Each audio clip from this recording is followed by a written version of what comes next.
There is a library that exists at the nexus where all other universes collide. Inevitably, things wind up there by mistake. Books, artifacts, people. This is the place where things from all universes end up when they get lost. This is the Eternity Archives.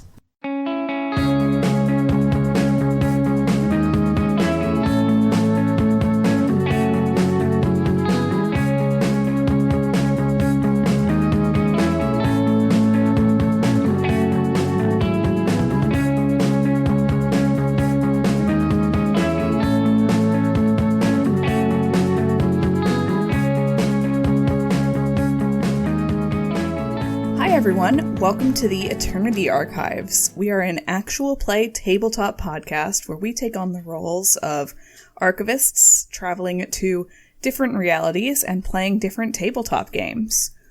Right now we are between arcs, so we have a tea time for you. It's been a while since we've done a Q&A, so we've asked listeners like you to send us questions, and today we're going to answer them. We got a real interesting assortment to get through. But first, let us introduce ourselves. My name is Dorca, my pronouns are she, her, and I play Zen, the lizard barbarian princess.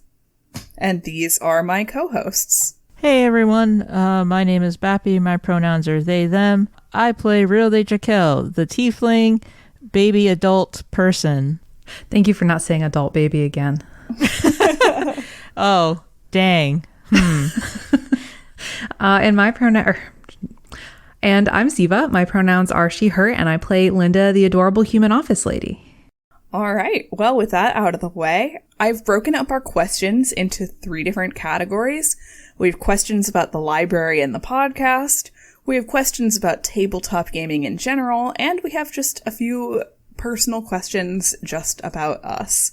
So we're going to start out in the library because that's what everyone really cares about, is our weird library lore. Yeah, no one cares about us. If they listen all the way to the end, that's how we know they really care about us. Yeah. So our first question is from Martha, who sent in a whole bunch of questions for us, but this is our first one. How did the protagonists first come to the library, and did they like each other right away when they met?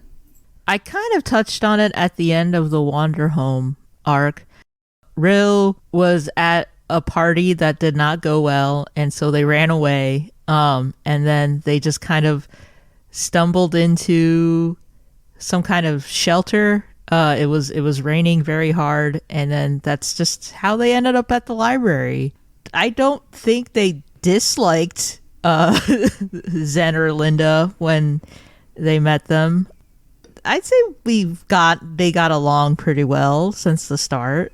Linda's pretty hard to dislike. Yeah, and Linda's pretty hard to make you dislike. No, that's not the way I meant to say it. She doesn't dislike a lot of people.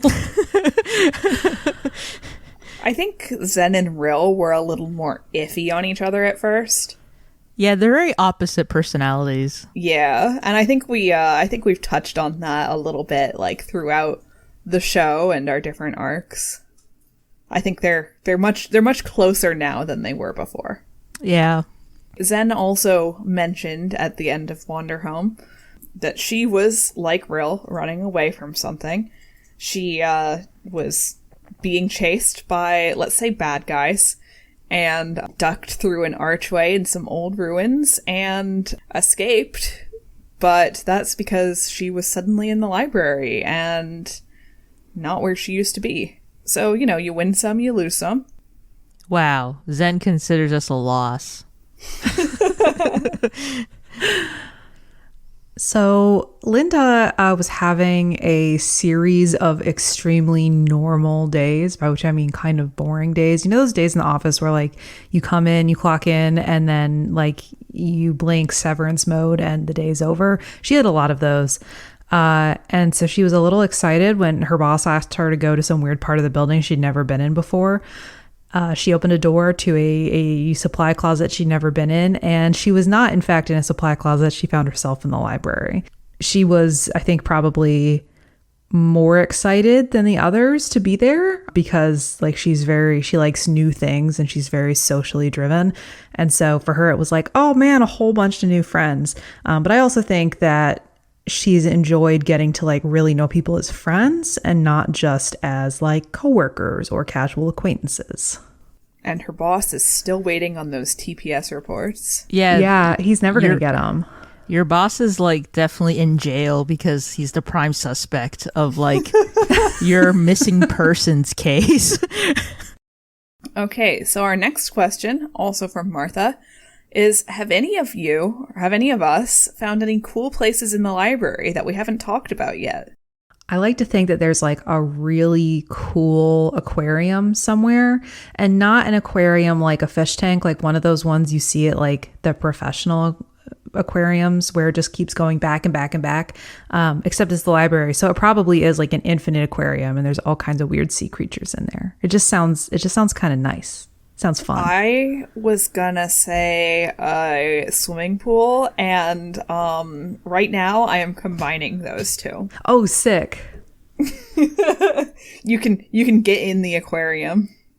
I'm sure we have some aquatic archivists. Probably. I was also gonna make a joke that it was a pool, but I feel like we've made that joke before, so I'm not sure. Have we ever mentioned? I can never remember. I think we've joked about the pool on the roof. Yeah, we've definitely joked about the pool on the roof.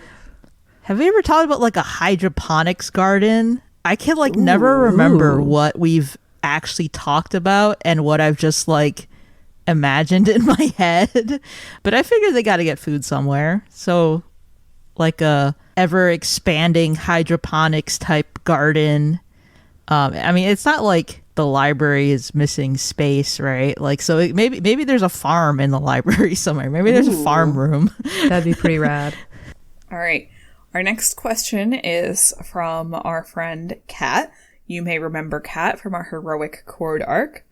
Kat asks, can I use the library computers to make Pokemon fan sites on Angelfire?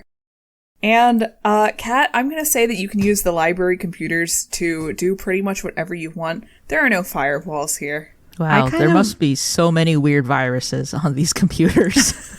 I feel like the Renticles just have like an Eldritch floppy drive full of like McAfee when it was still owned by John McAfee himself.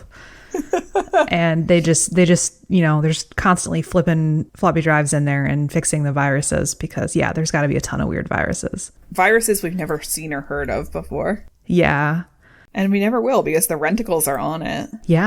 They're keeping it contained so it doesn't come to us. No flash drives out of the library, absolutely not, under no circumstances. I do kind of like to imagine that there's a lot of technology in the library, but most of it's weirdly outdated. Like you go to print something out and like it prints out on like a dot matrix printer and you're like, why is there a dot matrix printer here? I don't know. I just like that aesthetic of like, it's wildly outdated to y'all, but to Zen, it is literal magic. Wait till we show Zen an iPod Touch. Or a Zune. It's just all Zunes. You get like a perfectly good phone from somewhere. You put it in a drawer and you pull it out the next morning and you're like, oh, it's a Zune again. Yeah, it's just all the Zunes that they threw away. It just fell in through a portal and just ended up at the library. So the library is the land of forgotten Zunes. Yeah, and also that old E.T. Atari game that they buried.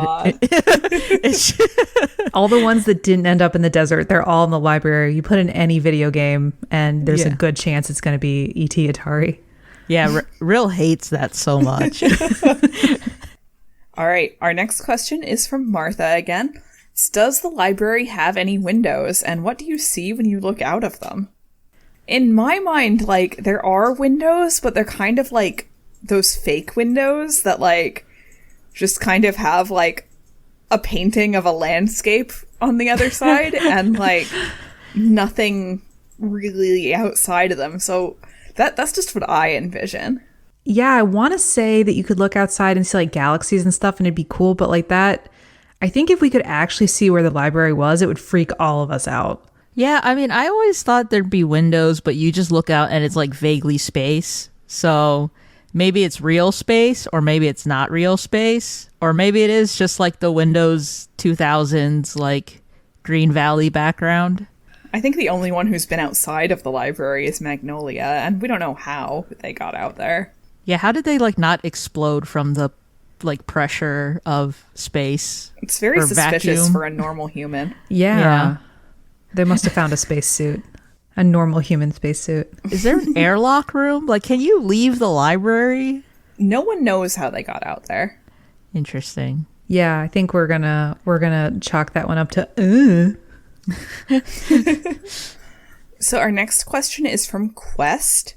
How has the alteration of physical form through the book drop affected each archivist? Is that possibility of transformation something they are weary of each time an assignment is given? And then we also have a question from Martha, which I'm putting them both out there at the same time because they're kind of a similar theme, which is, does the disassembly/reassembly of your bodies seem to be taking a toll or making changes in you physically? Let's get into some transformation talk. I think Rill still hates it.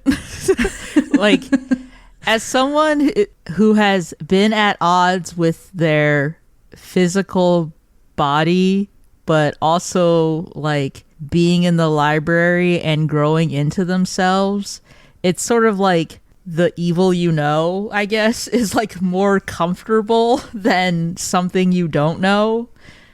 But yeah, I don't know. I think for them, they are just like, they don't really like changing into different forms. It's just like too different, and it's just like it is uncomfortable for them, I think. Yeah, Rill seems to have a tougher time with it than the rest of us. Zen kind of has mixed feelings on it. She's realized by now that in most worlds she is human. And I think the interesting thing we've noted there is that she kind of has a sort of standard recurring human form. So like she kind of looks like the same human every time, which like is kind of funny that like her mental image of herself as a human is just based on the first time she was ever a human. But she really misses having a tail, mostly. Like, everything else is like, she can take it or leave it, but she, like, not having a tail is missing a whole ass limb, and that's not her favorite thing. But I don't think it's like, she doesn't like dread it, and it's not like taking a toll on her outside of work. It's just, it's part of the job. And it means that on days where she is closer to her standard form, it's a good day. Yeah, Rill doesn't like not having their tail or like their wings. Rill's missing more than one limb. Yeah, like I don't remember this is something I've actually touched on, but I always imagined that like in their world, you kind of had to have like a license to use your wings, because you know you can't just have people fly. Well, I guess you could have people just flying around, and I don't think they ever got their license. So it's kind of like they had to get used to having their wings and kind of being able to use them and stuff like that. And so just like, I don't think we've ever seen Rill fly. Yeah. No. Yeah. I don't think they really like, they have their wings out, and I think that's kind of like something they've eventually gotten comfortable with, because usually they've hid them. Maybe one day they will fly. Usually flying is OP in like tabletop games, so it's like not really something I've like spec'd for. I think in Pathfinder I could have spec'd into it, but I mean, that's spoilers. I did not spec into flying, but I think it was an option. First of all, I'd like to say that a tail is indeed a whole ass limb. That is correct. My God.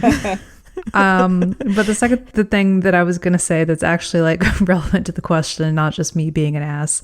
I think in Linda's case, she's really had it easy with the transformations. So it's not necessarily a fair comparison for her to be like, yeah, no biggie. Because usually when she goes to someplace, she has at least like a relatively familiar form. She doesn't tend to change a ton. And she always has stuff added, not really stuff taken away, except for Dungeon Bitches where she was invisible. And that was stressful, but I think that was more stressful. There was a lot more stress going on than just being invisible. So yeah, I don't think that's like necessarily a fair comparison. I don't think she's like ever super worried about it. But I think she'd have a hard time if she went to a world where like she was a snake. Yeah, if there was like something completely different than what she was used to. What if she's Zen like, became a snake? What? What if Zen became a snake? That'd be horrible. That would be even worse. I think if Linda were like a snake or like a plant monster, she would have a really hard time. But she hasn't been either of those so far. So fingers crossed. I don't know. Maybe we'll play some weird shit at some point. What if we all just became snakes with hats? Now we're going to be like looking for that game. Yeah, I'd absolutely play a game where we just play cute little snakes with hats. All right. And our last question in the library category is from Ember. Ember played Hack the Planet with us. If two archivists were on the moon and one of them killed the other with a rock, would that be fucked up or what? Thank you, Ember. Thanks, Ember. Yes, it would be. Well, hold on. I want to go into this a little bit more. Who is more likely to kill someone with a rock out of the three of us? I was thinking Rill would have a possibility of just becoming unhinged, like if we were all stuck on the moon. And I was going to say Rill. Oh, really? See, I was going to say Zen, because a lizard throwing a rock in space is just how you got to be. That's also true. What, is this a meme? It's a Star Trek. Yeah, oh my it's God. a Star Trek. It's the Gorn throws a rock at Captain Kirk. And the rock is clearly made of foam, but he has to pretend like it's super heavy and scary. It's very good. Yes. Interesting. So between Zen and Rill, I guess would they try to kill each other? I mean, that's just our Dungeon Bitches arc. I think the most fucked up thing is that Linda would just be watching and then... No, Linda would try to intervene. And then Linda kills them both with two rocks. Hopefully none of us kills anyone with a rock, but it would be fucked up if it did happen. It would be fucked up. And Magnolia's just floating in the background watching. Like, hey, you guys good? And we're just on the floor with X's for eyes. All right, so our next few questions are about tabletop games, mechanics, all of that juicy stuff, and dice. First question in this category is from Kathleen. Kathleen says, "The Dice Tyrant is coming and has declared that all citizens of the land pay steep tribute. Which members of your precious dice collection do you give up in the face of this injustice, and why?" Speaking of missing limbs, no, I'm joking, but this is a hard question to answer. I think, let me see, I have a set of orange dice that were like a bonus with an order, and they're orange with little like swirly glitter in them, which is very pretty, don't get me wrong. But I think those are like the only ones I own that aren't like blue and purple and pink. And so I think I'd probably have to give up my orange dice for the sense of symmetry. I'm be honest, I think the Dice Tyrant already took my dice because I don't know where any of them are. Your cat's been eating them on the sly. Oh no. Well, Hopefully no wonder she's not. No wonder she hasn't been eating her food. Let's see. I'm trying to think. I think it's easier to answer which dice I would keep. A while back, like a couple years back, Kat ran like a heroic chord giveaway thing for like the printing of the book, and it came with dice, and I used those on our recording, and those dice roll sixes all the way, baby. Those are some good ass dice. You rolled so well during that arc. Yeah, those dice are, I don't know if I just got lucky or they're secretly weighted. Who knows? But those are some good dice. Heroic Chord was our most powerful rail. It's only been downhill from there. No. And then I have bought some dice like before that are like very not purple. I mean, they are purple. I was gonna say they're very pretty, but they're like purple and blue and glittery, and also like some orange and like teal ones I want to say that are glittery, and those roll like shit. The Dice Tyrant can take those.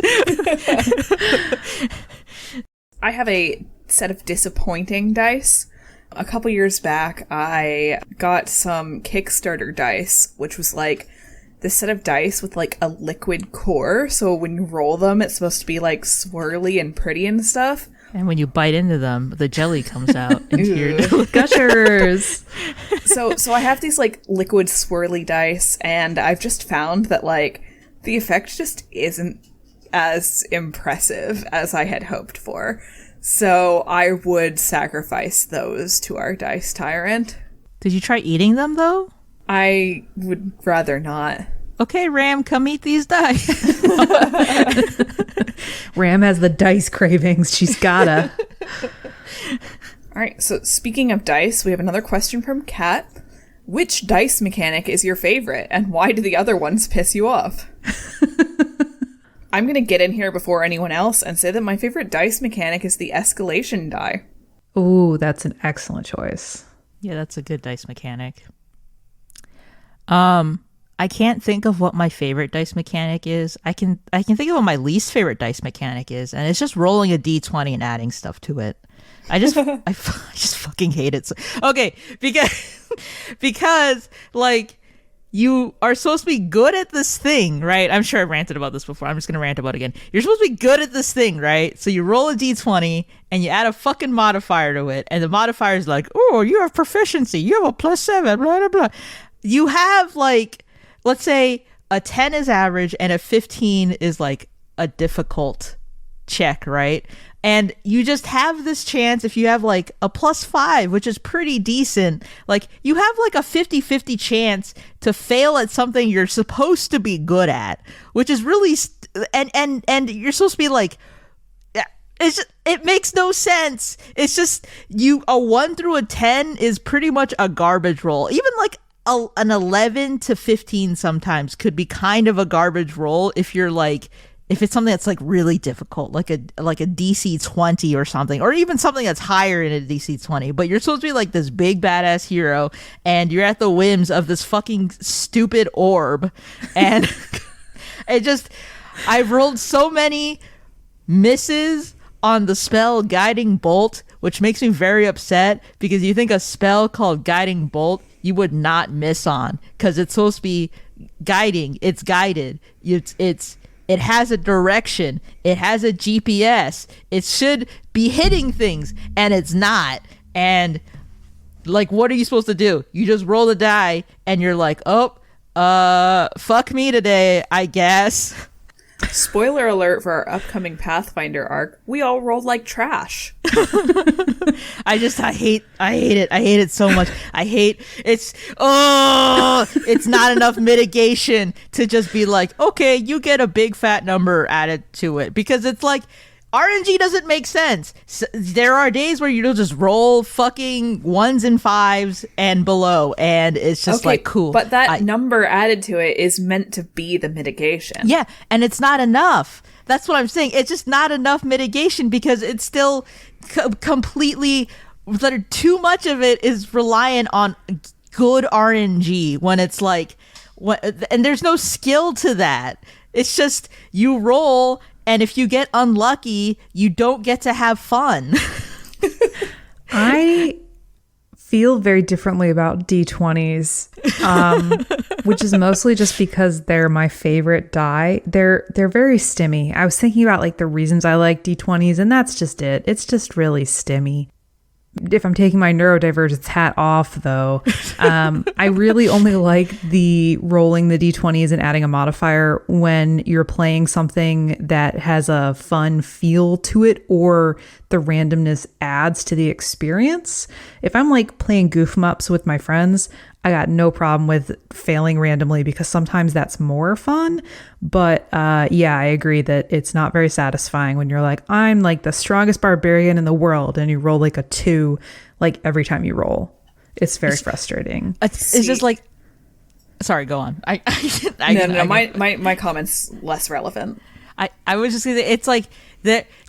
Anyone has had an experience where you're sitting there and you're playing D&D and you're going through a combat, and for some reason people just don't have their actions prepared, as in like not mechanically, I mean like people just like have to think about whatever their characters are doing, which that's a whole nother rant. I'm not going to get into that, which is fine. Like, okay, there's a lot of spells and things you can do, and if there's a battle map, you gotta pop, okay, whatever, like there's a lot of things to consider. So everyone's turn takes like 10 fucking minutes, and then finally it's your turn, and you've been sitting there like, okay, I'm gonna cast a spell, it's gonna be sick, and then you roll the die and you get some dog shit number that doesn't matter because the mitigation is absolute poo-poo doo-doo garbage, and so you miss, and then that's it. That's your turn. So then you have to wait another like 15 fucking minutes before you can roll a d20 again to probably just miss again. And it's like, wow, this is amazing, engaging gameplay. I love this. I love people mumbling math under their breath, trying to figure out how to add two single-digit numbers together. And oh my god, sorry. For me, there's a dice mechanic that pisses me off more than that. Oh, tell And us. it's the kids and bikes. It's the kids on bikes mechanic where the thing you're best at, you get to roll a d20 in, and the thing you're second best at, you get to roll a d12 in. And just the variation between those two is still baffling to me. We need like a D18.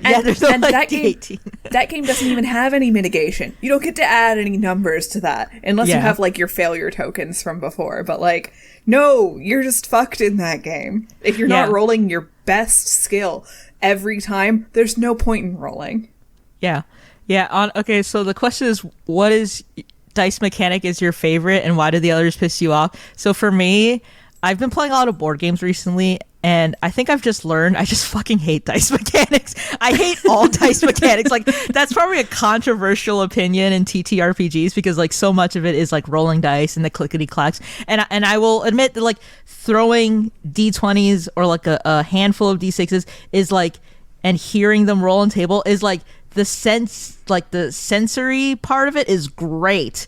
The gameplay mechanic aspect of it that gates you from like doing things, fucking awful. Like if I just want to sit by myself in a room with a bare table and just roll dice like by myself, and like, you know, that's all I want to do, like I can just do that. I don't need to play a game where I'm just disguising the mechanics as me wanting to throw down 10 d6s and then not have fun doing that. Like if the end goal for me is I want to hear clicky clacks, I'll just fucking do that. I don't need to read 200 pages of rules and be like, okay, I'll roll a d20 every 20 minutes. I can do that. I think the real thing we're learning here is that Bappy actually just hates tabletop. I enjoy telling stories and having experiences with my friends. But see, this is another reason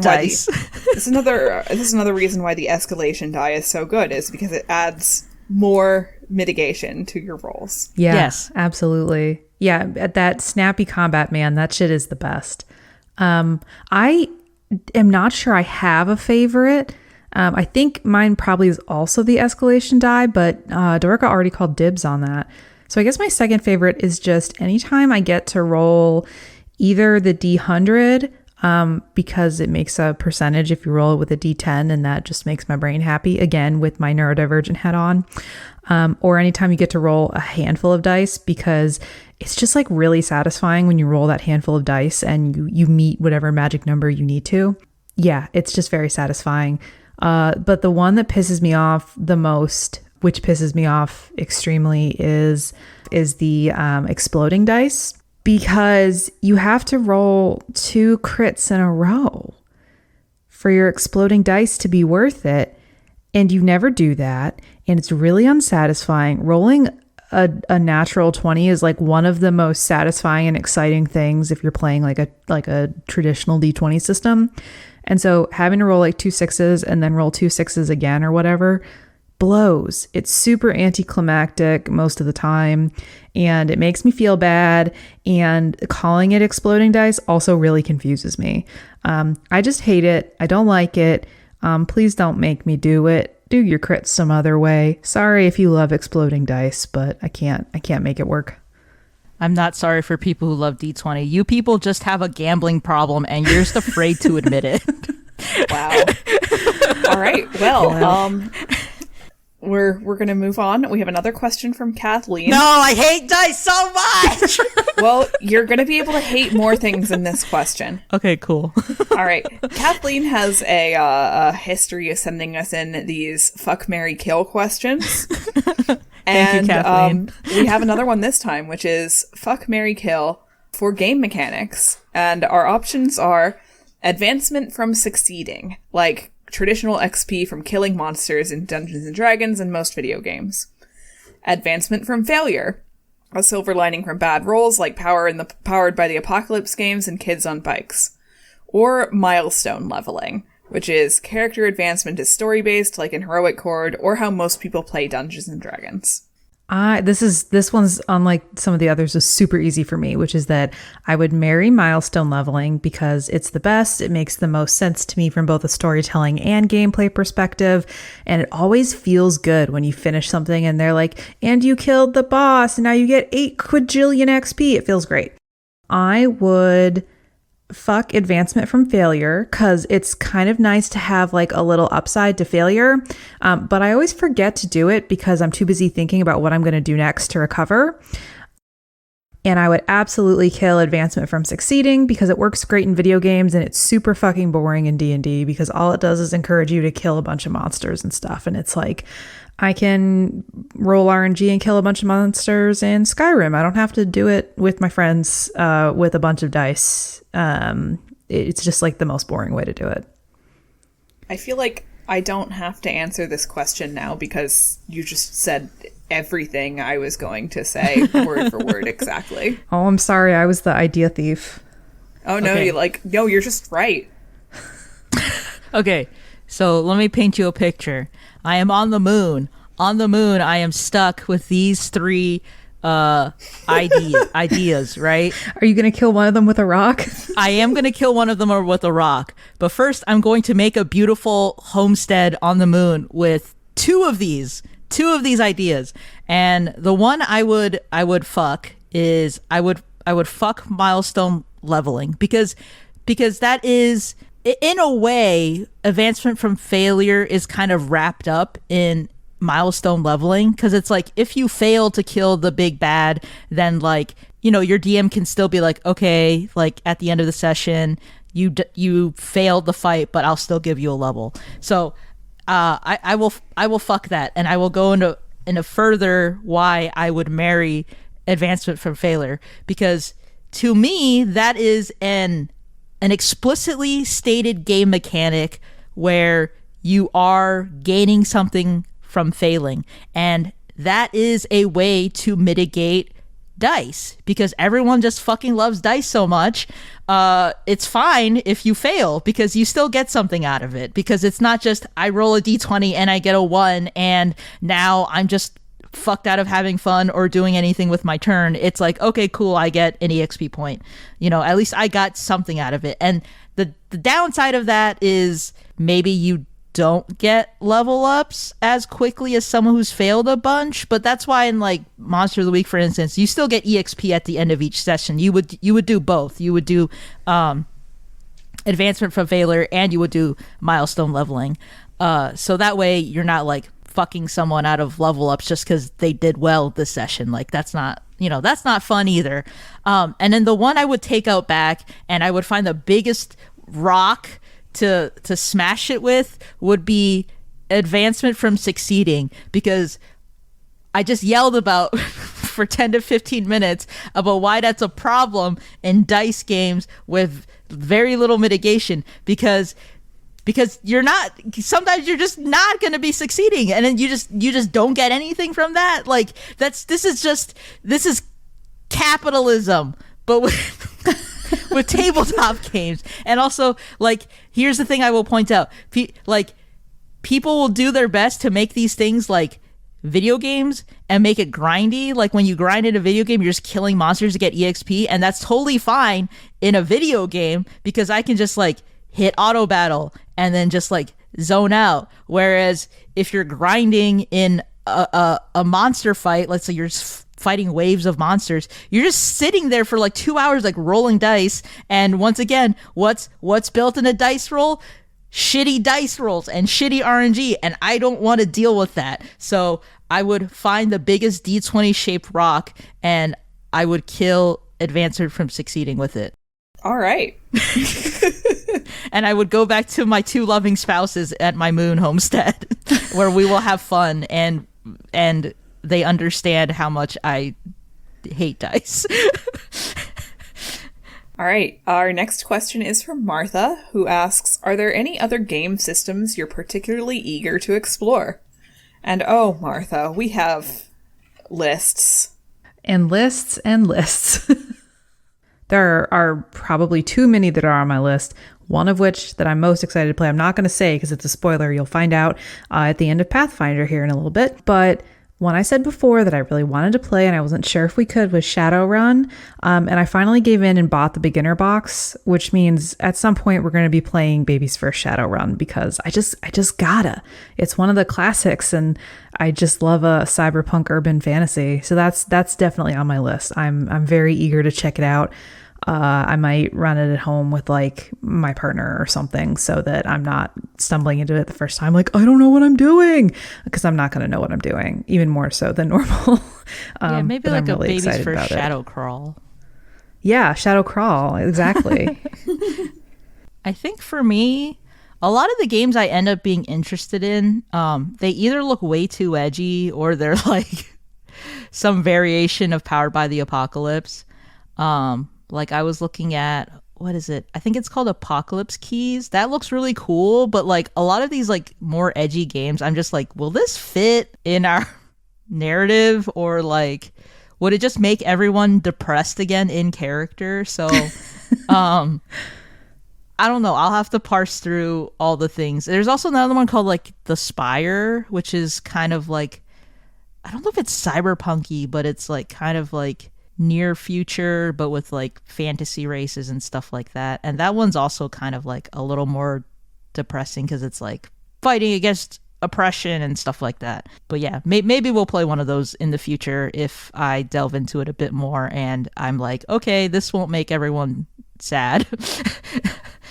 I always have games that I want to play, but like, you know, like others have said, not every game is like good for the podcast.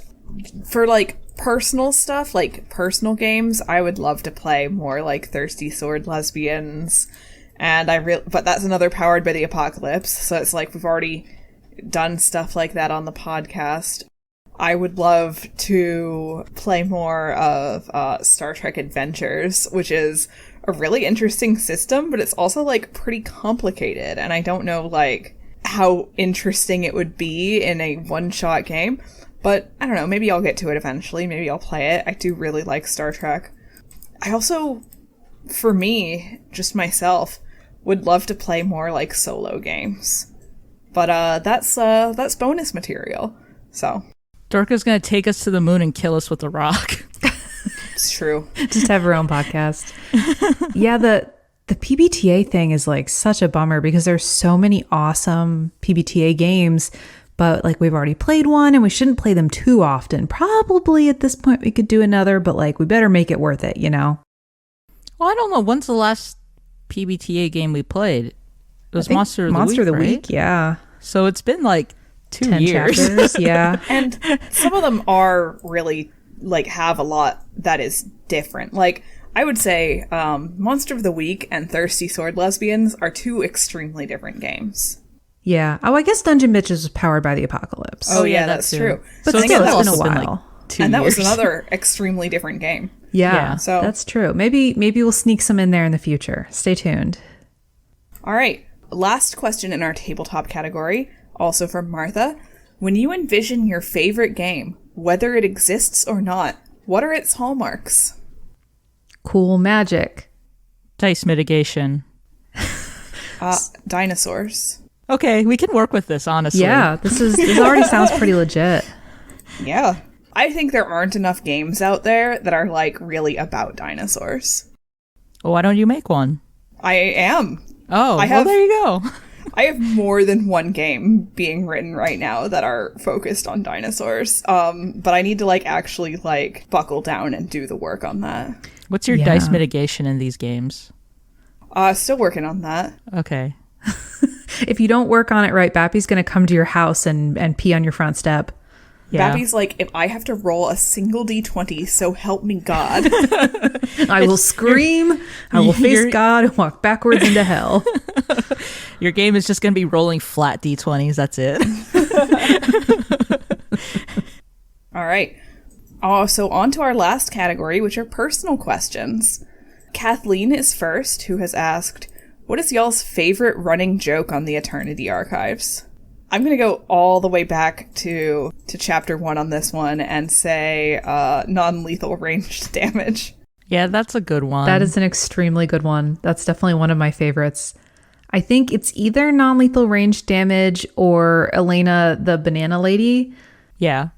Also from chapter 1. Yeah, that's true. Though she's been in many chapters. We haven't seen her in a hot minute, though, I feel like. That's true. It's because we've had a lot of guests and a lot of like really focused games where we're like, this is what we want to get out of this. And so we've forgotten to sneak Elena in there. No longer. I mean, I also like Linda's book club. Oh, yeah. That's true. That's not really a joke, though. Oh, sorry. I'm sorry for making a joke out of Linda's book club. Yeah, you should be. Yeah, it's very serious. I also like Rill not being able to hold weapons. Oh, yeah. Rill's gotten better with that, though. It's true. They're showing character development. I also really like Zen being afraid of snakes. Yeah, that one's really funny. I like that. All right, our next question is from Martha, which is, what are your favorite tea time beverages? Is this like the Eternity Archive beverages or like... What are you drinking right now? Nothing. Oh, okay. Well, if you had something to drink right now, what would you be drinking? I have peach Waterloo downstairs. Is that something you like to drink?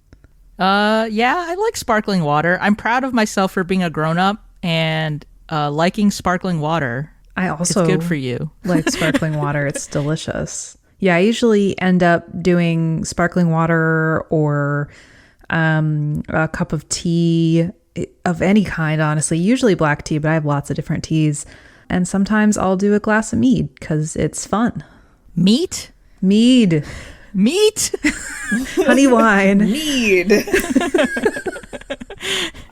Right now I am drinking juice, strawberry peach flavored juice. If I didn't have that, I would be drinking strawberry lemonade. So basically like red flavored juices. I like juice. There's nothing wrong with juice. It's delicious. Yeah. All right. And our last question today, also from Martha. What real or mythical pet/animal companion would each of us choose and why? Ziva, you can go first. Unicorns, if they were real. Not bees? And if we had to choose specifically from the Eternity Archives, giant bees. Bees. Beads? We already did that joke on this episode. This is Bappy's favorite running joke. To be fair, just it is content very good. from other shows. Yeah, I would 1,000% have a unicorn in my house right now, if I could do so. And again, if I had to choose a library specific pet, I would 100% have both Pitter and Patter, and they would crawl up on the couch with me and buzz on my lap while we watch TV, and it would be great. I want to say dumpling, but I'm also afraid of saying dumpling because I'm like, that's just like, they're very fluffy and cute and they can do a lot of things, right? Like they can help you with chores and whatnot and keep you on schedule. But I also feel like because they're like this strange eldritch being, creature, monster that you don't know, like it's just inviting like danger into your home. So I don't know. Maybe they're renticles. For me, I'm extremely basic and like honestly, you can't beat a good dog. I just really love please dogs. don't beat dogs. If I had the option to choose any real or mythical animal as a pet, like I don't know, I'd probably just pick a dog. But I think I could also I'd also be pretty happy with like just like a little dragon. No larger than a dog. So a dog-sized dragon. Yeah. That'd be pretty sick. What about a mythical dog? Even better. Well, like, yeah, but no, but like what mythical dog? Like Clifford? Would you want Clifford? Probably not. I don't think Clifford would be happy in an apartment. I'm trying to think of other mythical dogs, and my mind is totally blank right now. The Black Shuck, Gellert, Not the Neopet, the mythological figure. Any Neopet you want, I guess, now that I brought it up. I'm Lassie. I'm drawing a fucking blank, y'all. Is Lassie not real? No. I mean, Lassie's like a fictional dog, but not a mythical dog. Okay, that's fair. Cerberus, there we go. Okay, but like all of these are like really big dogs, and I'm happy with just like a dog that can happily fit in my house. Okay, what about a small Cerberus? Cool. Okay. All right. We need to find a way to breed a 3-headed dog and give it to Dorca for Christmas. And that is all of our questions. So thank you, everyone who sent them in and asked us your questions from the serious to the more ridiculous. We appreciate you, and we had fun answering them. Yeah, and absolutely. If you want to at me, you can at me about how your wrong opinions on why dice are good mechanics, because they're not. I am begging someone to pick a fight with Bappy on D20 mechanics. I'll say it. I think all dice are bad. No, I'm just kidding. No, some dice are more fine than others. Bappy is now going to demand that all the games that we play on the show are tarot card based or Jenga tower based or getting some rocks outside. It turns out Bappy was the dice tyrant all along, and they are taking all of our dice. Throwing them in the garbage. I'm here to save you. You don't know what you're doing. So anyway, join us in our next arc, Pathfinder, where we roll lots of D20s and play a D20 game. I had fun, despite what I have said in this episode. Bappy, that's spoilers. Okay, but no, we do have fun, and we're very excited to share it with you. Yeah. So until next time, thanks for listening. Bye. Bye. Thank you. The Eternity Archives is hosted, produced, and edited by Dorca, Bappy, and Ziva. Find us on Twitter at @TheArchivesPod or online at theeternityarchives.com. Our intro music is Paint the Sky by Hans Adam, and sound effects are obtained from zapsplat.com. Check out our show notes for more information and some helpful resources. If you enjoyed this podcast, please rate, review, and subscribe to the Eternity Archives on Apple Podcasts, Spotify, or wherever you prefer to listen. Consider supporting us by telling your friends about us, or leave us a tip at our Ko-fi page, ko-fi.com/The Eternity Archives. Thanks for listening, and we'll see you next time. Proud member of the Rainbow Roll Network. Rainbow Roll. Our stories, our voices.